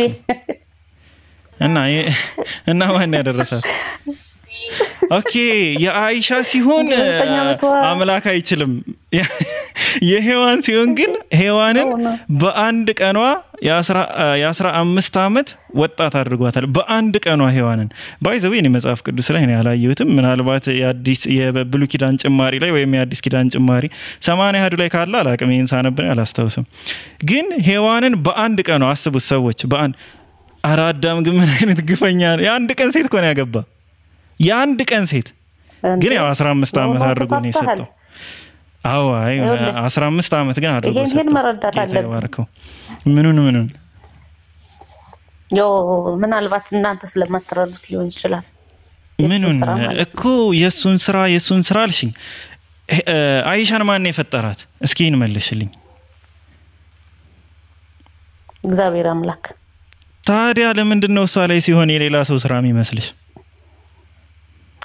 ታሪኩን ስለማላምንበትና ነብያችሁን ስለማላምንበት ነው እኮ ታዲያ አንቻውን ታሪኩን አላመንሽውም ነው እንጂ ምንም ምክንያታዊ የሆነ ምክንያት የለሽም እኔ አላምንም ነው አያልሽኛለሽ ለአይ ይሄን ታሪክ ነው ያልቀበለው ነው እኔ ደግሞ ማልቀበለው ልንገርሽ አስካል ይልሽ ባጭሩ ማለት ነው ስተትሽን ልንገርሽ ሔዋን የ15 ዓመት ሴት አልነበረችም ግን ለ15 ዓመት ሴት የሆነው አቅም ነበራት ነው የሚባለው እሺ የጎንደር ልጅ አይደለሽ አማርኛሽን ታስተካክዩና ምን ታደርጊዋለሽ ሔዋን 15 ዓመቷ ነው አይደለም እና አንድ ቀኗ ነው ግን የ15 ዓመት ሴት አቅም ነበራት ኦኬ ብቃት ነበራት ፊዚካሏ የ15 ዓመት ሴት ነው እሷ 15 ዓመት አልኖረችም አዳም ጋር ስትገናኝ ለአዳም ሚስቱ ተደርጋ ስትሰጥ ይሄ ነው እውነታው አይ 15 ዓመቷ ነው ካልሽ ግን ፈጠራት ነው እኮ ስለዚህ 15 ዓመት ሴት ያልሽው ምን አቅሟን ነው እድሜዋን ነው ቆጥረሽ እኮ እድሜዋን ቆጥረሽ ነው ወይስ አቅሟን ነው በመኖር ከሆነ የምታስበው በመኖር አይደለም 15 ዓመት ሴት እድሜ በመኖር አይደለም ይሄ ነው የሸወደን እኛ ወንዶችን እዚህ ሴቶች እድሜያቸውን 30 ገብተው 20 ዓመቴ ነው ሲሉ እኔ እኮ እንዴት ነው ይሄ ነው የሸወደን አራስርጅን ኮሜንት ላይ እድሜ በመኖር አይደለም አትሳደቡ ሰዎች እድሜ በመኖር አይደለም ሰዎች እሺ እኔ ሀብታም ከሆንኩበት ጊዜ ጀምሮ ኮነማ የሚቆጠረው ካሜራ የገዛው ትላንት ነው አንድ ቀኔ ነው እድሜ ከምን ጀምሮ የምትቆጥረው አረ ልቀልድ ወላሂ ያስቀልዳል ይቅርታ አድርጊልኝና ይሄ ያስቀልዳል እኔ በሌላ በቀልድ ትቀየምኛለሽ ይሄ ግን ማንንም እንዳይቀየመኝ ለማንኛውም ክርስቲያን ብትሆን ጥሩ ነው ክርስቶስን ብትቀበል የ15 ዓመት ሴት በአንድ ቀን ይፈጥርልኛል ያ አይደለም ሁሉን ቻይ ነው ሁሉን አድራጊ እና ለማንኛውም ወደ ሐሳቡ ስገባ ማለት ነው አስካል ዝም ብዬ ነው ያዛኩሽ እንጂ ሔዋናው ለአቅመ ሔዋን ይባላል ለአቅመ ሔዋን ማለት ስሙ ራሱ አቅመ ነው ለእድሜ ሔዋን አይደለም ለአቅመ ሔዋን ደርሳለች ይባላል ያ ማለት ሔዋን የነበራት አቅም ኑሯታል ማለት ነው ሔዋን የኖረችውን ዘመን ኑራለች ማለት አይደለም ገባሽ አንዲት ሴት ለአቅመ ሔዋን ደረሰች ሲባል ሔዋን የነበራትን አቅም አላት ማለት ነው እንጂ ሔዋን የኖረችው እድሜ ኖረች ማለት አይደለም አው ያ አቅም የሔዋንን ያህል አገኘች እያልከኝ ነው አሁን ብሉግ ይባላል ብሉግ ማለት ለአቅመ ሔዋን መድረስ ማለት ነው ለአቅመ ሔዋን የመድረስ ብዙ ምልክቶች አሉ ኦኬ ለአቅመ ሔዋን የመድረስ እነዛን ምልክቶች አይሻ አሟልታለች ለአቅመ ሔዋን ደረሰች ይሄን ደግሞ ራሷ አይሻ ተናግራለች ምን ብላ አንዲት ሴት በዛ በነበረው ጊዜና ዘመን 9 ዓመት ከሞላት ያቺ ልጅ ምንድናት አለች ሴት ሆናለች ለአቅመ ሔዋን ደርሳለች የደረሰች ነች ነብያችን ሰለላሁ ዐለይሂ ወሰለም ለ3 ዓመት የጠበቋት እስክትደርስ ነበር ከነብያችን በፊት ለሌላ ሰው ታጭታ ነበር አይሻ አንዴ ነው ያጅልኝ ሁለተኛ እስኪ እንዲሁ ዝም ብለን እናስበውና አንቺ ጎንደር ልጅ ነሽ አረ ጥሩ አሁን ወደ ሶሮቃ የሚባል ሀገር አለ ሜቢ ካወቅሽው ጠዳ ምናምን እንደዚህ የሚባሉ ጎንደር ዙሪያ አሉ እነ ከወለቃም ከፍሉና እኔ ብዙ ሀገሮችን አላቅም ግን የሚያገባበት እድሜ አንድ አይነት አይደለም ወይም እኩል አይደለም ይሄንን እድሜ አሁን በዚህ ጊዜ ያለንበት ማለት ነው ከ15 ዓመት በታች ያገባሉ ኢቭን በቤተ ክርስቲያን ደረጃ ያገባሉ በጣም ብዙ ቪዲዮዎች ራሱ ዶክመንተሪ ደረጃ ይሰራ ነበር አሁን አንቺ ምክንያታዊ ከሆንሽ ይሄ በዚህ ዘመናችን እንደዚህ አለ ማን ጋር ነው ሳላህ ቪዲዮ ያሳይሻል አለ ሳላህ ጋር ወይ ይልክልኝ አይቷለው የሆነ እንትን ግን አው በገጠሩ በኩል ነው ጎጃም ምናምን አሁን በቴጂ በገጠሩ በኩል እንደዛ ነው የሚደረገው ሶ አሁን እኔ አንቺን መጠየቅሽ አንድ ጥያቄ ነው እስኪ 1400 ዓመት ወደ ኋላ ተጓዥ 1400 ዓመት ወደ ኋላ ተጉዘሽ በዛ ጊዜ የነበረች ሴት በ9 ዓመቷ ለምን አገባሽ እያለች ነው እየተከራከርሽ ያለሽው አያትሽ ይሄኔ እናትሽን ወይ አባትሽን የወለደችበት ነው ማለት 13 14 ዓመት አይሞላትም አያትሽ የኔ አያት እንደዛ ስለሆነች ማለት ነው አያቴ እኮ ነብይ አይደለችም ታዲያ ማናታለሽ ግን በጊዜው ደረጃ እነዛ ሴቶች ይደርሳሉ ሲጀመር የትዳርን የእድሜ ገደብ 18 ምናምን የሚለውን ነገር ያመጣው ምንድነው ይሄ ዘመናዊ ትምህርት ከጀመረ በኋላ ነው እሱም ደግሞ ምክንያቱ ምንድነው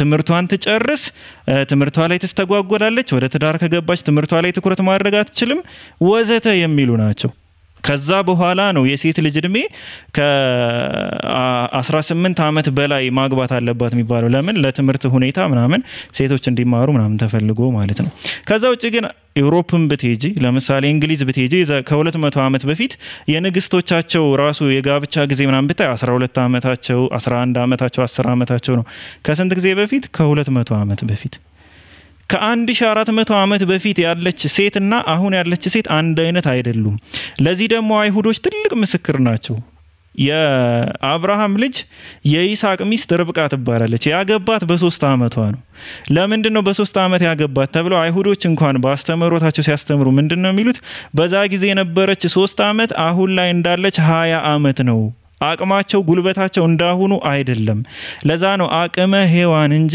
እድሜ ሔዋን ቢባልማ የተወለደች ቀን ነበር ሰው ሴቱ ሁሉ የሚያገባ ግን እድሜ ሔዋን ሳይሆን አቅመ ሔዋን ነው የሚባለው ሶ አይሻ ለዛ አቅም ደርሳ ነበረ ብቁ ነበረች ለዛም ነው 3 አመት የተጠበቀች ማለት ነው አሁን እንደ ምክንያት አንስቶ ከ1400 አመት በፊት የተከሰተን ነገር እንደ ምክንያት ተነስቶ ለዚህ ምክንያት ነብይ አይደሉም ካልሽማ እንዴ ታሪካዊውን እኮ ማስረጃ ብታይ ማርያም እኮ ኢየሱስን የወለደችው በ12 አመቷ ነው የታጨላት የነበረው ዮሴፍ ደግሞ 90 ምናምን አመቱ ነው እኔ አሁን የኦርቶዶክስ እምነት ምናምን ይያልኩሽ ካቶሊክ ጋር ብትሄጂ እንደዛ ነው አስተምሮት ይሄ ላንቺ ነው ምን አለ እሺ በስንት አመቷ ነው እስኪ ማስረጃ አለሽ አለኝ ጥሩ ነው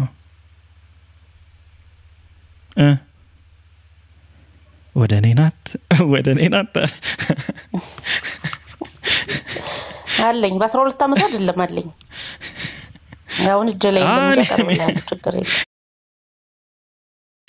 እሺ በቃ ችግር የለም እጅሽ ላይ ሲኖር ታቀርቢዋለሽ ለማንኛውም ግን አሁን በ20ኛው ሴንቸሪ ላይ ቁጭ ብለን ወይም ደግሞ በ21ኛው ሴንቸሪ 2000 ምናምን አመት ላይ ተቀምጠን በ700 አመት የነበሩ ማህበረሰቦች የሚኖሩትን ህይወት በተለይ በማህበረሰብ ጉዳይ ላይ በህብረተሰብ ጉዳይ ላይ አምጥቶ እንደ ሪዝን ማቅረብ ተገቢ ነው ብዬ አላምንም የርብቃንም ብንጨምር የማርያምንም ብንጨምር ማለት ነው ያ ሁሉ ይቅርና በዛ ዘመን እንኳን አንድም ተቃዋሚ ያልነበረውም ከነዛ ሁሉ ችግር ከሚፈልጉ ሰዎች አይደለም በዛ ዘመን ከ100 አመት በፊት አንድም ይሄንን ነገር ርዕስ አድርጎ የሚያነሳሰው አልነበረም ለምን ሁሉም ጋር ያለ ላይፍ እና ኖርማል ህይወት ስለነበረ ማለት ነው ስለዚህ እስልምና ያስቀመጠው መስፈርት ምንድነው እድሜ አይደለም እድሜ ሳይሆን ቦሎግ ነው ለአቅመ ሔዋን መድረስ ድሮም አልተቀመጠም አሁንም አልተቀመጠም እንደየጊዜው የእድሜ ደረጃ የሚደርሱበት ሴቶች ስለሚለያይ ስቲል አሁንም ድረስ በ8 በ9 አመታቸው ነው መነሻው እንኳን የወር አበባ የሚያዩበት ዓለም አቀፍ ደረጃ ማለት ነው ሳይንሱ ላይ ብታዩ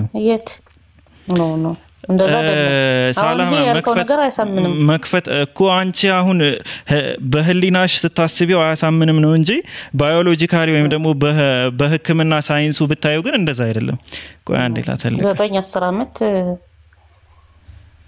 ይሄ አሁንም ድረስ ነው ማለት ይሄው እስኪ አድጓል ጓደኛችን እሺ ቴንክ ዩ ሴቶች ፈርስት ፕሬዳቸውን በ9 ምናምን አያዩ ነው ያልቻለሽው ይሄ ስህተት ነው በሳይንስ ምንድን ነው የሚታመነው የሚለውን እስቲ ከሜዲሲን ዌብሳይቶች ላምጣልሽ ሺካጎ ሜዲሲን ላይ ሺካጎ ኦፊሻል የሆነ የህፃናትና የሴቶች ድረገጽ ነው እና ምንድነው የሚለው when do teens and the preteens typically get their first period ይላል ቲኖችና ፕሪቲን የሚባሉት ቲን የሚባሉት እንግዲህ ያው ህፃናት ናቸው ወይ ልጆች ናቸው እያደጉ ያሉትና በስንት አመታቸው ነው ፈርስት ፕሬዳቸውን የመጀመሪያ እንትናቸውን የሚያዩት ነው አዶለሰንት ይላል አዶለሰንት የሚባሉት ከ9 አመት የሚጀምሩ ናቸው አዶለሰንት usually get their first period የመጀመሪያ ፕሬዳቸውን የሚያዩት between the age of 10 and 15 ከ10 እስከ 15 ባለው ጊዜ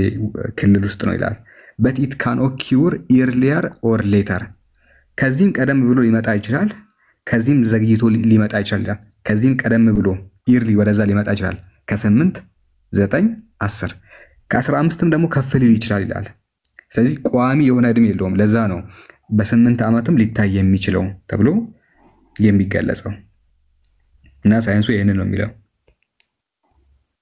ተልቆ ላይ ሆንኪ እሺ ሃይቢ ጀዛከላህ ሳላ እኔ ማደግ ይችላል እስኪ እንግዲህ ሳላህም እንዳስቀመጠልሽ ማለት ነው እንዴት ሸሸኝ ነገር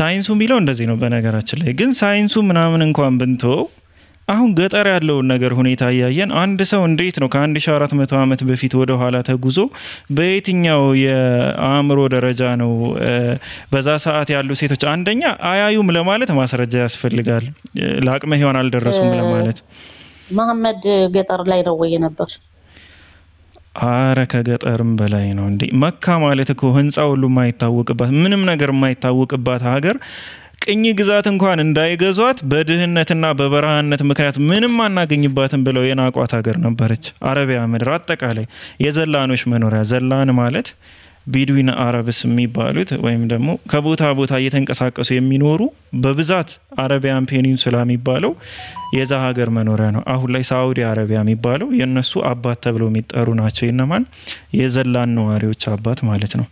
ገጠር ብቻ ሳይሆን ንጉስ የላቸውም፣ በጎሳ ነው የሚተዳደሩት። ማለትም የእያንዳንዱ ዘር ጎሳ አላቸው እንጂ የመጀመሪያው ሁሉም በአንድ ላይ የመሩ የመጀመሪያው ሰው ነቢያችን ሰለላሁ ዐለይሂ ወሰለም ናቸው። ከዛ በፊት በታሪክም የላቸውም፣ ኑሯቸውም አያውቁም አረቦች ማለት ነው።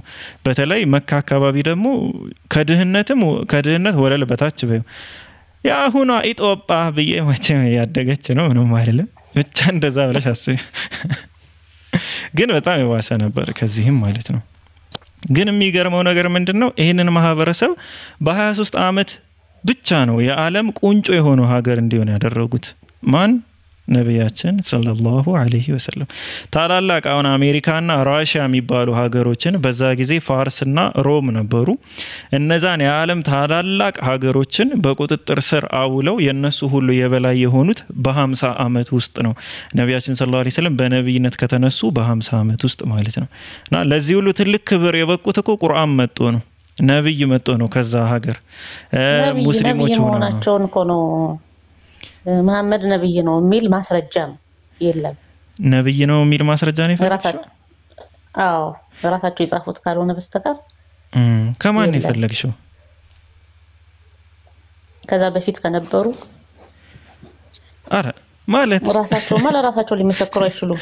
ከዛ ከነቢያችን ሰለላሁ ዐለይሂ ወሰለም እስልምና መጽሐፍት ሊሆን ይችላል። ከዛ በፊት ከነበሩ ነቢያችን ሰለላሁ ዐለይሂ ወሰለም ከመወለዳቸው በፊት ከነበሩ ሰዎች ስለ ነብዩ መሐመድ ሰለላሁ ዐለይሂ ወሰለም ነብይነት ማስረጃ ነው የምትፈልጊው? ጌታ ይባርክሽ። ስለዚህ አንድ ነብይ ከመወለዱ በፊት ስለሱ ነብይነት ማስረጃ ከሌለ ነብይ አይደለም ማለት ነው። በጣም የሚገርም እንትን ነው። ሰምታችኋል ሁላችሁም። በዚህ ተስማምተሻል? ደግሞ ትንቢትም የተነገረለት ከሆነ ካልሆነ በቃ ነብይ አይደል መጣል አለብን። እኛ ለምን እንቀበለዋለን አይደል? አዎ እስኪ ጥሩ ነው። ስለ ኢሳያስ፣ ስለ አብርሃም፣ ስለ ይስሐቅ፣ ስለ ያዕቆብ ስለ እነዚህ ነቢያቶች እስኪ አስቀድሞ የተነገረ ትንቢት ካለ እስኪ አንድ ብቻ ስጭኝ። ይኸውልህ መጽሐፍ ቅዱስን አይደለም የጠየቀው ቁርአንን ነው የጠየቀው። መስፈርትሽ ይለያያል ነው ያንቺ መስፈርት አይደለም አሁን የጠቀሽው? ኖ አይደለም። የማን መስፈርት? ያንቺን ነው የምንፈልገው። ያንቺ መስፈርት ካልሆነ ማለት ምን ያደርግልናል? የማን መስፈርት ነው? አይደለም መጽሐፍ የተኮላ ነው። ኦኬ መስፈርትሽ የሚያገለግለው ከመጽሐፍ ለነቢያቶች ሳይሆን ለነብዩ መሐመድ ነው። ስለ ቁርአን መሰለኝ የምናወራው። አይ ስለ ነብይ ነው እያወራሽ ያለሽው። ነብዩ መሐመድም አልቀበልበት ምክንያት አለሽ። ከሳቸው በፊት የተነገረ ምንም አይነት ትንቢት የለም ማለሽ። ጥሩ ትንቢት የለም። ስለሳቸውም ራሳቸውን የሚያረጋግጡ መሐመድ አይ እሱ እንኳን መላእክትን ያዩ ሰዎች እንዳሉ የአይን ምስክር ምናምን ሰጥሻለሁ። እሱ ችግር የለው። እሱን ነገር እንተውና ችግር የለውም። እሱ ችግር እሱ የትኛውንም ደስ ያለሽን ነብይ አንስተሽ ማንም የማያሟላውን ነቢያችን ሰለላሁ ዐለይሂ ወሰለም እንዴት እንደሚያሟሉ አሁን ወደ ሌላ ነገር እንገባና ብቻ ነገርኝ። ይሄ መስፈርትሽ የአንቺ መስፈርት ነው ወይስ አይደለም? የኔ መስፈርት ነው። በአንቺ መስፈርት የወደቀ ነብይ ይባላል ወይስ አይባልም? አይባልም። ነገር ያለው ነብዩ መሐመድን ማለቀበልበት ብዙ ነገሮች አሉ። ጥሩ በቃ እሺ፣ በአንቺ መስፈርት አይደለም ሌላም ጨምርልሃለሁ። አዎ በአንቺ መስፈርት። ስለዚህ ይሄ ምክንያት ይሆንሻል ወይስ አይሆንሽም? አሁን ይሄ የነብይነት መስፈርት ምክንያት ነው እኮ። ይሄንን አንድ ምክንያት የማያሟላ ነብይ አለ ወይስ የለም ከነብዩ መሐመድ ውጭ? በክርስትናው ልትመጣ ነው? እኔ ስለምነው ነው እያወራው ያለው። እኔ ስለ አንቺ መስፈርት ነው እያወራው ያለው፣ ስለ ሃይማኖት አይደለም። ስለዚህ ይሄን መስፈርት ሌላ ሰው እንትን ያለለት ካልሆነ ማሟላት አለበት። አድማጮቻችን ከፍታ ቆይታ በኋላ ተመልሰን እንመጣለን። እባክዎትን ወይዘሮ አስካል ሚውት ያደርጉና ወደ ቀጣይ እንግዳችን እንለፍ። አይደብረውትማ ማለት አይደብረሽም? አይ ደግሞ አንቱ ብዬ ልሰደብ አይደብረሽማ? ችግር የለም አይደብረኝም። እሺ በቃ ሚውት አድርጊና እስኪ ወደ ሌላ ሰው ተንፈስፈስ ወደ እንመለስ። እንዴት ነዎት? አለን። ዘንድሮም ይጠብቃሉ አሉ። ምን ላርግ በእናትህ? ኢየሱስን ላሳየህ እኮ ነው። 2000 ዓመት ልትመልሰኝ ነው? ያ ብርሃን ነው፣ ብርሃን በርቶልኝ ነው ለኔ። እኛ ጋር እንኳን መሽቷል። የጨረቃ የሆነ የፀሐይ ባላቅም ይሁን። እስኪ እንቀበልና ባይዘው አምፖል አለ እዚህ ቤት። ቅድም ላይ ነበር ያቆም ነው። የውርስ ኃጢአት ወይም ደግሞ ኃጢአት። ኦኬ ይሻላል። ከዛ መቀጠል እንችላለን። ስለዚህ ስለ እስልምናው እንደማታውቅ ነግረኸኛል። በስሚ እንደሆነ ተረድተናል ማለት ነው። ምኑን አዳም ላጠፋው ጥፋት መሰረት አላህ Subhanahu Wa Ta'ala ይቅር አላለውም ወይም ይቅር ያለበት ማስረጃ የለም አይነት ነገር ነበር የሰማሁት። ኤኒዌይ ስለሱ አንድ ማስረጃ ብቻ ሰጥህና ከዛ ግን ስለ ኃጢአት ኮንሴፕት ብቻ እናወራለን። እሺ የኃጢአት ኮንሴፕት አይ ቲንክ ብዙ ክርስቲያኖች መረዳት አለባቸው ብዬ ስለማመን አንድ ሰው በነፃ ፈቃዱ ላልሰራው ስራ ለምን እንደሚጠየቁሉ ስለማይገባኝ ማለት ነው። እሺ ይሄው ቁጥር 37 ላይ ምን ይላል? ሱረቱል በቀራ ምዕራፍ 2 ቁጥር 37 ላይ አረብኛው ልል ነበር።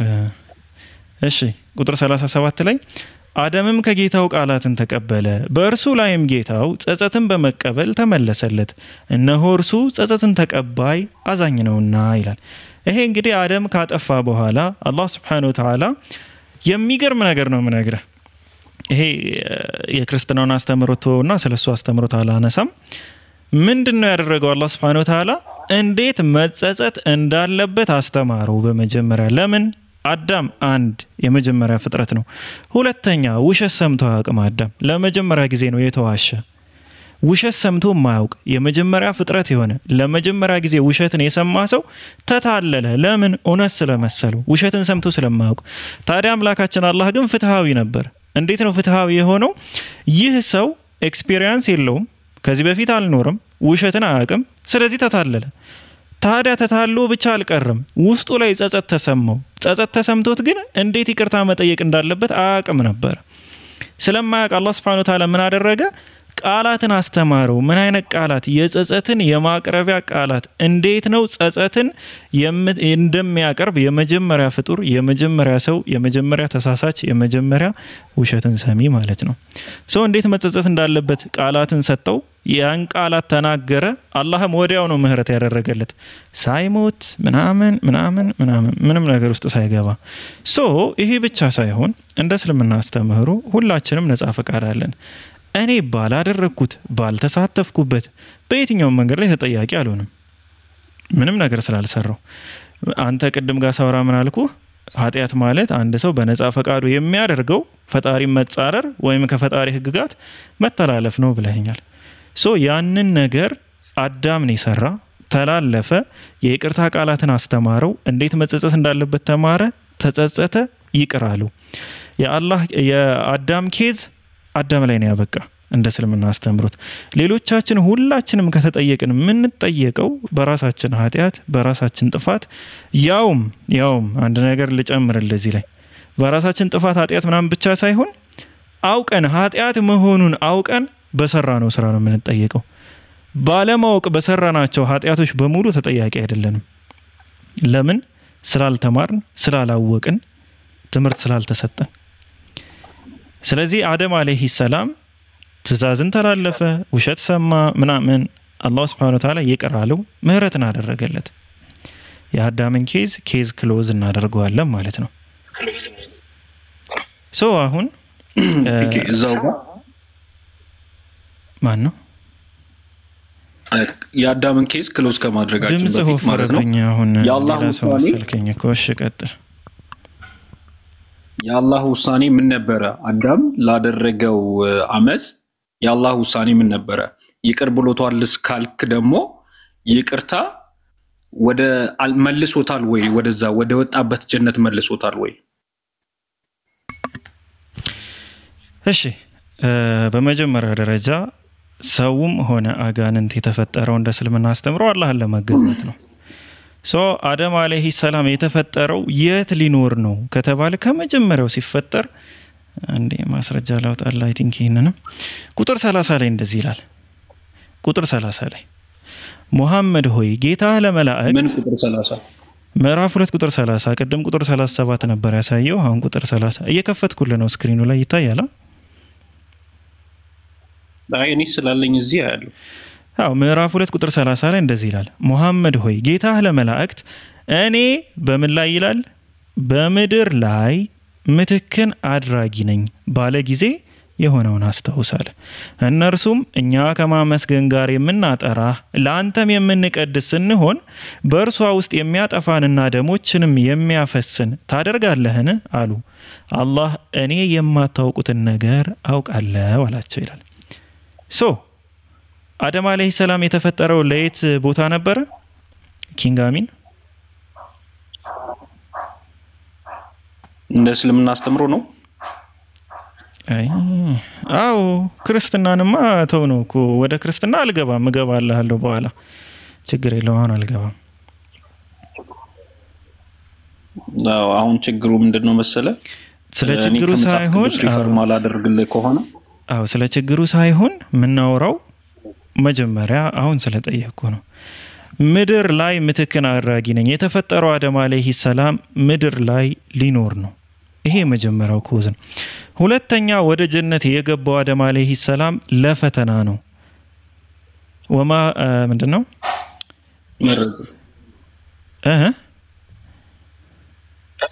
መረጃ ለፈተና እንደገባ እሺ ወንድሞች ካላችሁ እንትን ስጡኝ እዚህ ጋር ግን ለአጭር ጊዜ እንደገባ ሱረቱል በቀራ ላይ ተፍሲር ኢብኑ ከሲር የትኛው አያ ላይ እንደሆነ ባላስታውስም ቆይ የገባው ነው አሳያለሁ ማለት ነው ያሁኑ ላይም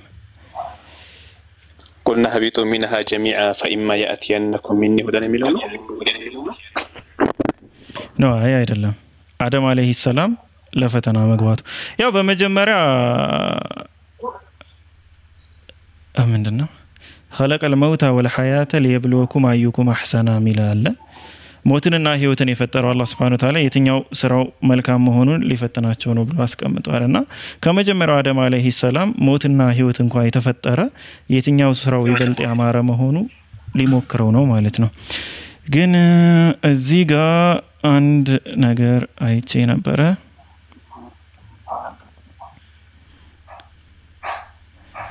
ለአጭር ሰዓት መግባቱን የሚያሳይ ማስረጃ ነበር አው ይሄው እዚህ ጋር እንደምታየው ተፍሲር ኢብኑ ከሲር ላይ አደም remained in paradise for an hour ብሎ ያስቀምጣል አልሐኪም ሪከርድድ ብሎ ዛት ኢብኑ አባስ ሰይድ ብሎ ያስቀምጣል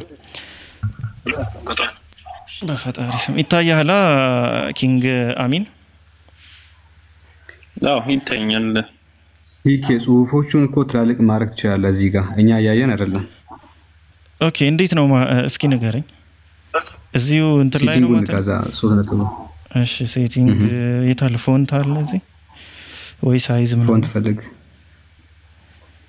ከዚህ በፊት ፈልጌ ያጣሁት መሰለኝ የተፍሲሩ ላይ እኔ አላስታውስም ግን ሌሎች እንትኖች ላይ አታልቅ እስቲ ሌሎቹን ቀኔማ በአንድ ስልክ ልክፈትና ኤውል ለማንኛውም ለአጭር ጊዜ እንደገባ የሚያሳየውን ላንብብልህና አልሐኪም ሪከርድድ ይላል ዛት ኢብኑ አባስ said Adam was allowed to reside in paradise during the time period between the asr afternoon prayer until sunset ይላል ለአጭር ጊዜ እንደገባ የሚያሳይ ነው ማለት ነው ጌታ ሆይና አይኔን ያመመኝ ነው ሰዎች በድምጽ ብቻ ለቀጥል ወይስ አንዳችሁ ተቀጥላላችሁ ስለዚህ ባጭሩ ምንድነው የገባበት በጣም ለተወሰነና ለአጭር ጊዜ እንደሆነ ማሳየት ይቻላል በዚህ ማለት ነው ግን ይሄ ሳይሆን ሌላው ደግሞ ትልቁ ነገር ቆይ ላስቀምጥልህ የሰው ልጅ ሆነ ማንኛውም ነገር ሞትና ህይወት የተፈጠረው በእስልምና አስተምሮት መሰረት ለፈተና ነው ስራው ሊሞክራችሁ አንዴ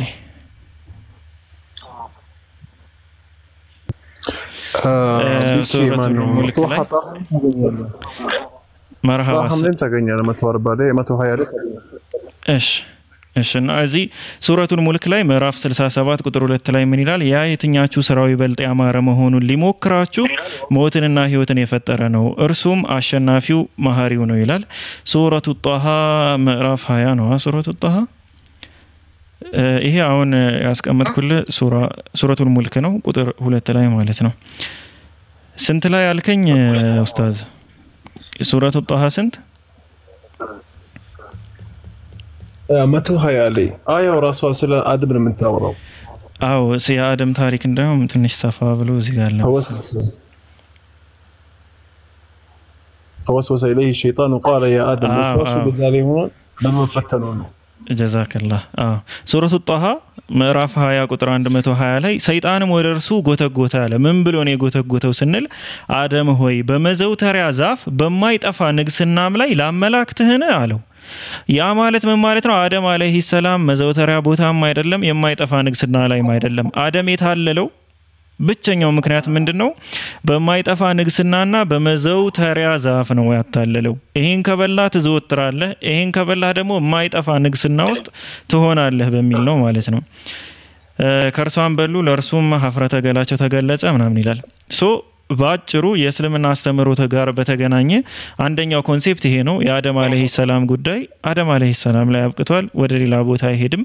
ሰው ሁሉ የሚጠየቀው ደግሞ ራሱ በሰራው ኃጢአት ምክንያት ነው። ለዚህም እዛው 122 ላይ መልሶ ደግሞ እንትን ታገኛለህ። አላህ Subhanahu Wa Ta'ala ከዚህ ከፈተና በኋላ ሲያወጣው ثم اجتباه ربه فهداه። ኦኬ እንደመራው ነው። እሺ አረ ምንድነው ዛሬ ግን እስከ ዛሬ ቁጭ ስል ጀርባዬን አሞኛ አቅም ዛሬ ለምን እንደሆነ አላውቅም። 122 ላይ ከዛም ጌታው መረጠው ከእርሱም ጸጸቱን ተቀበለው መራውም ይላል። አዎ ይሄ ጸጸት መቀበሉን ኖርማሊ በሱረቱል በቀራ ምዕራፍ 2 ቁጥር 37 ላይ ጨርሰናል። ጸጸቱን እንደተቀበለው ምናምን ማለት ነው። ግን አሁን ትልቁ ሐሳብ ምን መሰለ ኪንግ አሚን ማወቅ ያለብህ አንደኛ ለጊዜያዊ ነው የገባው አደም አለይሂ ሰላም ወደይት ወደ ጀነት ማለት ነው። ጀነት የገባው ምንድነው? አለዚ خلقል መውታ ወልሐያተ ሊብሉኩም አዩኩም አህሰኑ አመራ እሱ ሞትንና ህይወትን የፈጠረ ነው። የትኛው ስራው ይበልጥ ያማረ መሆኑን ሊሞክራችሁ ሞትንና ህይወትን የፈጠረ ነው የሚለው። አደም አለይሂ ሰላም ፈተና ነው። እኛ ሁላችን እዚህ ምድር ላይ ያለነው ፈተና ነው። ለዛም ነው ምን የሚቀርበው ምርጫ የሚቀርበው። ምርጫ ያለበት ነገር በሙሉ ፈተና ነው። አንተ ስትወለድ መርጣህ አይደለም፣ ስትሞት መርጣህ አይደለም። በዛ መካከል ላይ ግን የምታሳልፈው ህይወት በሙሉ የምርጫ ውጤት ነው። ስለዚህ አላህ Subhanahu Wa Ta'ala ያን ሁሉ ምርጫ ያስቀመጠው እኛን ለፈተና ነው። ይሄ ተፈትነን ደግሞ አለፍንም ወደቅንም ምንዳችንንም ቅጣታችንንም የምናገኘው ከሞት በኋላ ባለ ህይወት ነው። ግን ኃጢአት ተሸካሚ ነፍስ የሌላኛይቱን ኃጢአት አትሸከምም ይላል። በአንድ ሰው ኃጢአት ሌላኛው ሰው አይቀጣም። በአንድ ሰው ስህተት ምክንያት ሌላኛው ሰው ምን አይሆንም? ተቀጪ አይሆንም ነው። አደም አለይሂ ሰላም ነው ለፈተና ጀነት ውስጥ የገባ። ጀነት ሲባል እሱ ሐሳብ ይሰፋባል። ብቻ ወደ ጀነት የገባ ለፈተና ሲባል ነው። እኛ ግን አልገባንም ጀነት ውስጥ ከመሰረቱ የጀነት ሰዎች አይደለንም። ገባ? ከሞት በኋላ ነው ዘላለማዊ ወይም ደግሞ ጀነተል ኹልድ ዘላለም ዘውታሪ የሆነ ሰው የሚገባበት። አደም አለይሂ ሰላም ግን ዘውታሪ ስላልነበረ በመዘውተሪያ ተታለለ ማለት ነው። ያዘወትራል በሚል ተታለለ አደም አለይሂ ሰላም። ስለዚህ ምንድነው ባጭሩ እስልምና ላይ ስትመጣ በጣም ብዙ ማስረጃዎችን ማቅረብ ይቻላል። በምን ዙሪያ? በፍትህ ዙሪያ። ግን ይሄ እንዳለ ሆኖ እንየውና እንግዲህ እስልምና የሚያስተምረው ስለ ኃጢአት በደል የሚያስተምረው ብቸኛው ነገር ጸጸት ነው። አንድ ሰው ተጸጽቶ በመጀመሪያ ስታጠፋ ነፍስህን ነው የምትበድለው፣ አላህን አይደለም። ወይም ደግሞ ሌላን ሰው ትበድላለህ። ተጸጽተህ ይቅርታ ስትጠይቅ በእስልምና አስተምህሮ መሰረት አንደኛ ነፍስህን ከሆነ የበደልክ ከፈጣሪ ጋር የምትተሳሰበው ሂሳብ ከሆነ በጸጸትና በተውበት ያንን ነገር ታስምራለህ ማለት ነው። ከሰው ጋር የተነካካ ከሆነ ደግሞ ከጸጸት በተጨማሪ ለሰውየው ወይ ይቅርታ መጠየቅ አለብህ። ገንዘብ ሰርቀህ ከሆነ መመለስ አለብህ። መመለሱ የሚያስፈራህ ከሆነ ያን ሰው በቀጥታ መመለሱ የሆነ ነገር ያደርገኛል ወይም ሌባ አባላለሁ አይነት ነገር የምትፈራም ከሆነ በስጦታ መልክ ትሰጠዋለህ። ይሄ ኢስላማዊ አስተምህሮ ነው፣ ፍትሃዊ ሆኖ ማለት ነው። አሁን አንተን የምጠይቅህ በአዳም ጥፋት ምክንያት አንተ ተጠያቂ ነህ ወይስ አይደለም? ነበርክ ወይስ አልነበርክም በሚለው እናያዘው። ጥያቄውን አስተካክለዋል። ነበርኩኝ በክርስቶስ ኢየሱስ ግን ከዛ ኃጢአት ከተጠያቂነት አምልጫለሁ። ኦኬ ታዲያ ይሄ አመለካከትህ እንዴት ነው ከነጻ ፈቃድ ጋር የሚጋራው? ለዚህ ተጠያቂው አንተ ነህ ወይስ እግዚአብሔር ነው? አንተ የአዳምን ኃጢአት ለመያዝህ ተጠያቂው አንተ ነህ ወይስ እግዚአብሔር ነው? በጣም ጥሩ። አዳም ለሰራው ኃጢአት እኔም ራሴ ተባባሪ ነበርኩ። እንዴት ነው ተባባሪ መሆነው? የሱ ዘር ስለሆንኩኝ ማለት ነው። አሁን ለምሳሌ አንተ የሆነ ሰው በእናንተ ዘር ውስጥ ቢበድል ማለት ነው የነዚህ ዘር እኮ የተባለ ይባላል። ስለዚህ ማንኛውም ሰው የተባለ ሁሉ የመጣው ዘሩ ከአዳም ነው። በአዳም በደል ተባብሯል። ኦሪጂን ኦፍ ሲን አለበት። ስለዚህ ለምንድን ነው አንተ ሰው የሆንከው? እስኪ ንገረኝ። እግዚአብሔር ስለፈጠረኝ ነው። ታዲያ በእግዚአብሔር ስራ ለምንድን ነው አንተ የምትጠየቅ? እንዴት ማለት በእግዚአብሔር ስራ?